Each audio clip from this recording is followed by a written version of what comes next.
Here we are, pleasant afternoon, not much wind, autumn is around the corner, as if we get through this month. Now, I'm interested in looking at the concept with a federal election coming up. I'm interested in looking at the concept of the role of the fourth estate in a 21st century parliamentary democracy. Now, the fourth estate is an old term which describes the varieties of communication or media which exist outside the control of the parliamentary process. Now, unfortunately, just to give you an example, the Ballarat Eureka Rebellion would never have occurred in 1854 without a free press. In Ballarat, which had a population of 25 to 30,000, there were 4 independent news outlets, and some of them were heavily involved in creating the climate which eventually led to the resistance against the corrupt Victorian government and the British Empire. Today, over 160 years later, what do we have? What do we have? Well, we have a fourth estate which is corporatised.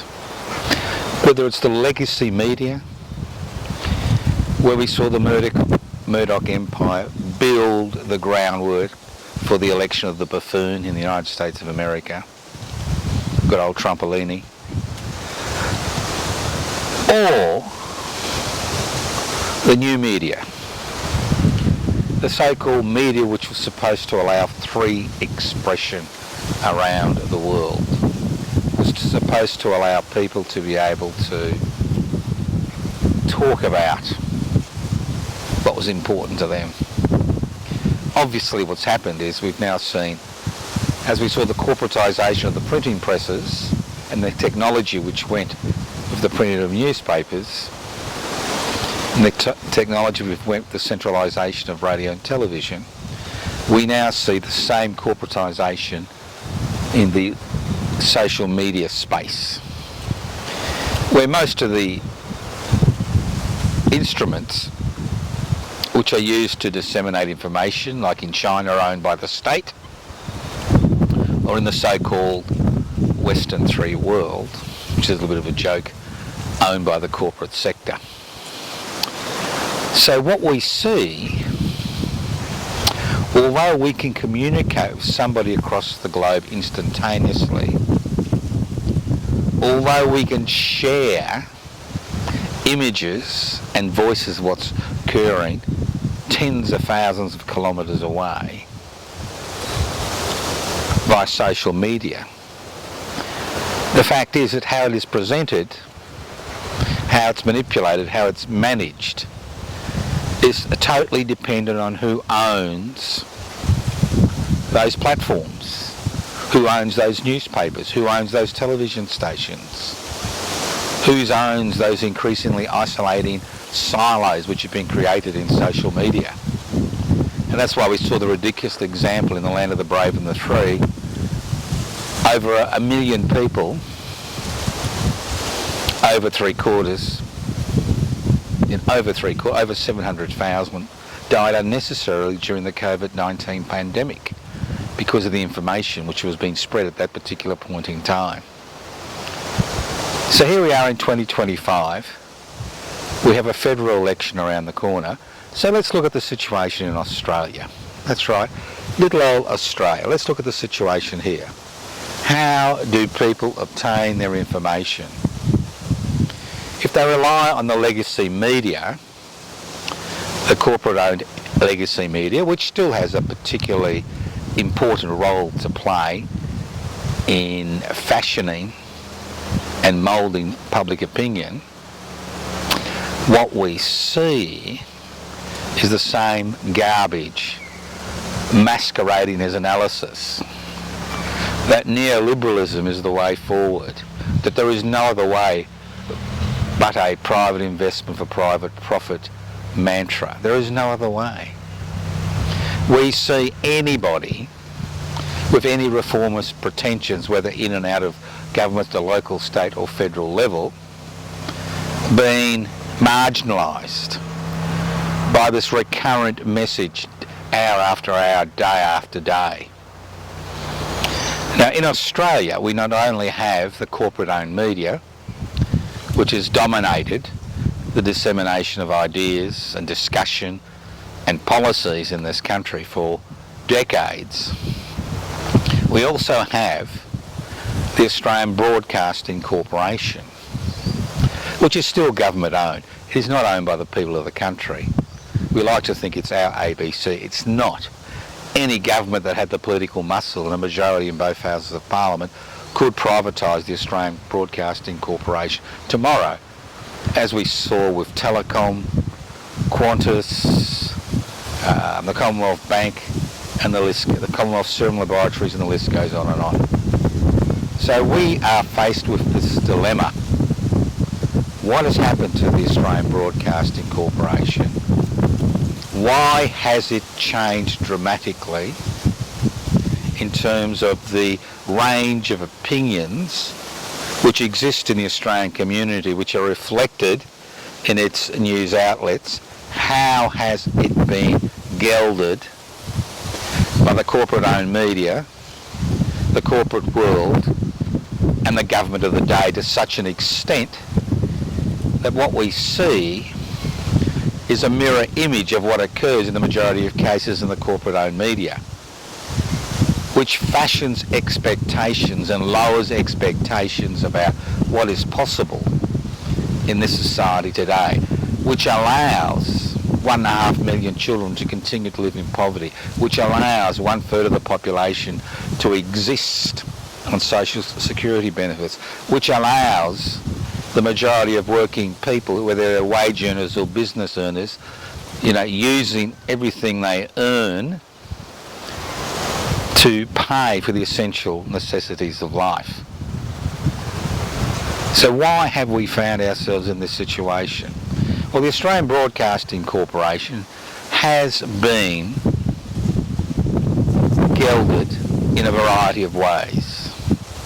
And the first is the way the board is chosen. The board of the Australian Broadcasting Corporation is chosen by the government of the day. And we've seen board members chosen whose very aim was to destroy the Australian Broadcasting Corporation. Because whatever you think about the content, it still poses a significant threat to the commercial sector because it relies on taxpayers' money, not advertising, in order to survive. So how do we destroy? How has this institution been destroyed?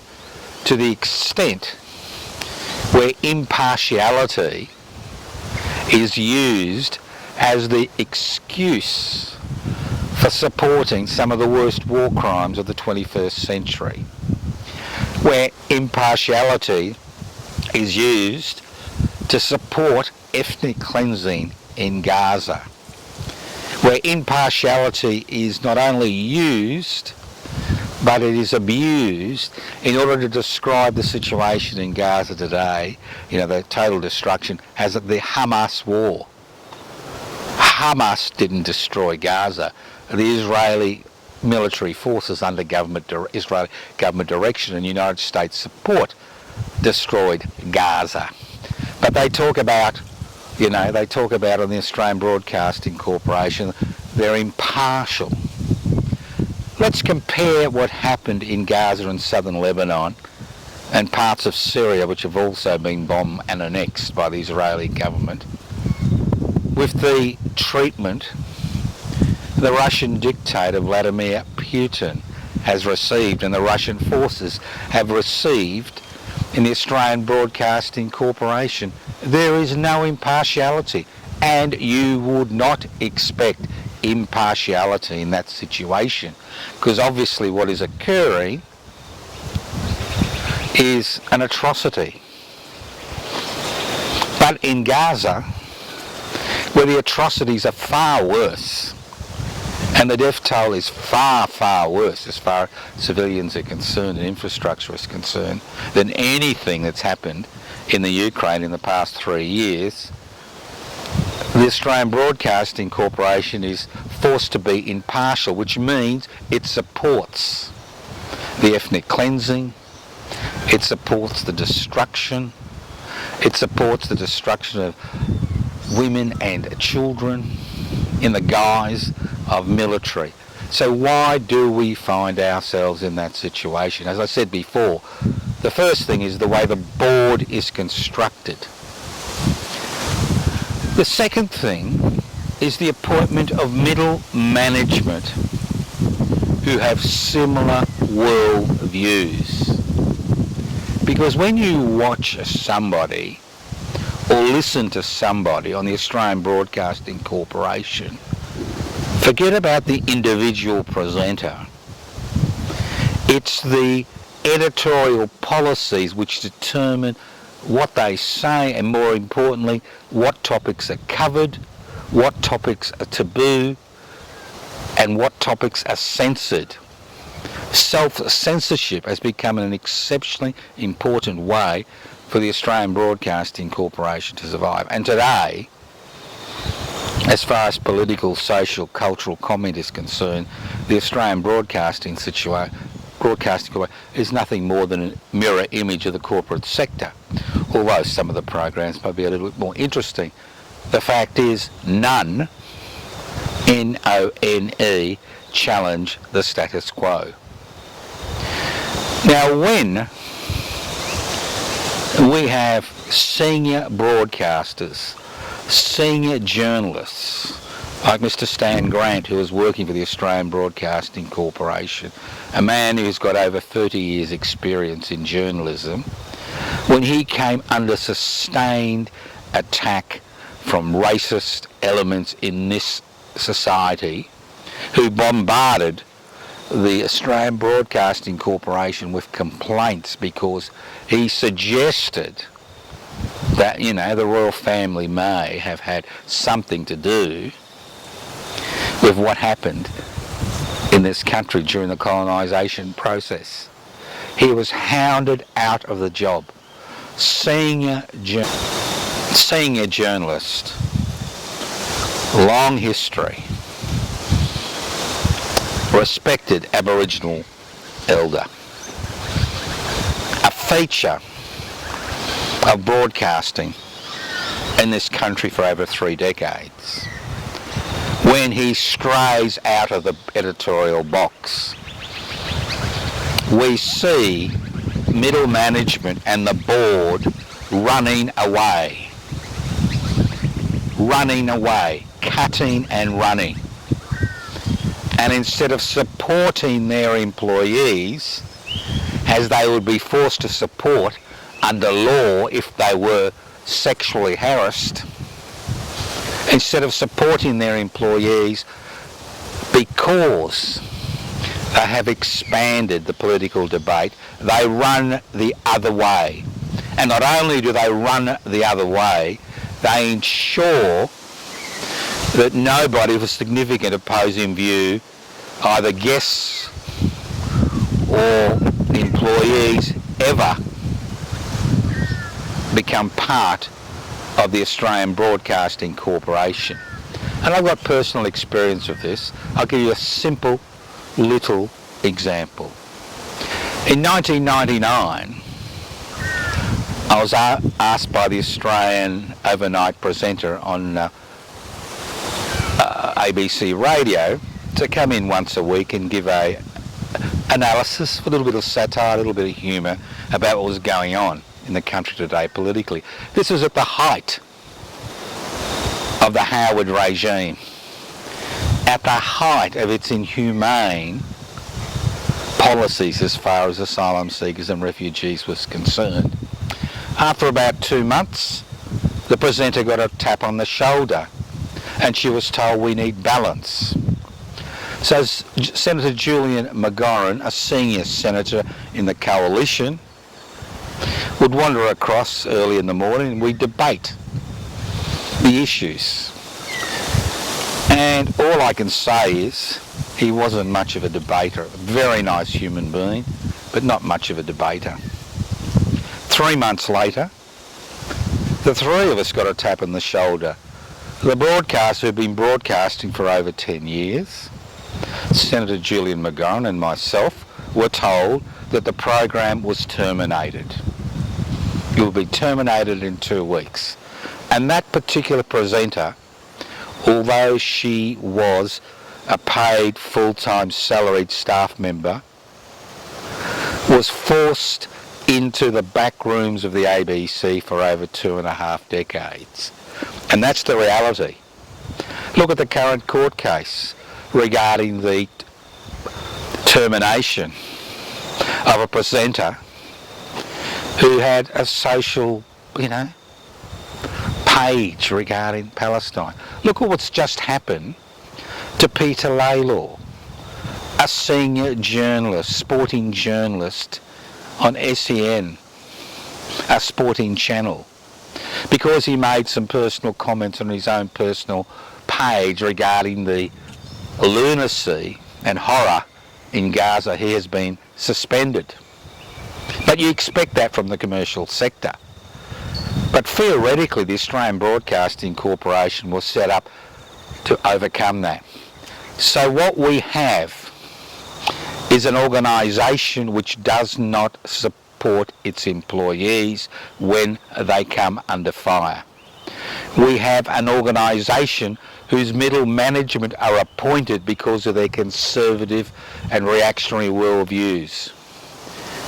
We have a board which has no spine because it's government appointed and is concerned about its positions, the various board members. When was the last time you heard a board member speak about something? And then they hide it in the impartiality. It's all about impartiality. It's our legal responsibility. For example, the federal election coming up, as far as the Australian Broadcasting Corporation is concerned, if the coalition got 42% of the votes and the ALP got 42% of the seats and the ALP got 51%, well, they get 42% of the publicity, the ALP gets 51% of the publicity, and the rest fight for the crumbs, and any independents outside the Teal network don't exist. And this is a tragedy. You understand this as far as the commercial media is concerned. They're there to protect the status quo. Because we have corporations and powerful individuals who own the means of communication and use those means of the communication to reinforce their preeminence in society, reinforce their power and wealth. We understand that. We understand that social media where platforms are owned by individuals or corporations which are able to influence billions of people around the world, which are based on obtaining advertising revenue. We understand their need to support the status quo. And we understand the situation in China where most of the communication networks are actually controlled by the government, and censorship is a significant part of that process. But why should we allow the Australian Broadcasting Corporation in a parliamentary democracy which is paid for by the taxpayer, you and me, in a variety of ways, why should we allow this particular organisation, which has had a proud history of leading the debate regarding various issues in the 70s and 80s and possibly the early 90s, now being pushed aside and manipulated and censored by governments which are concerned about their future, and more importantly by corporations who see it not just as an adversary in the debate for ideas and the type of society we can create, but a commercial adversary because it doesn't rely on taxpayers' dollars. So as we move into the real election campaign, think about it. Is the fourth estate the solution to the problem, or has the fourth estate become an integral component of increasing economic inequality, entrenched privilege and social dislocation, and the growth of hatred and division within a society which should be heaven on earth, considering the resources we have and the educated population we have?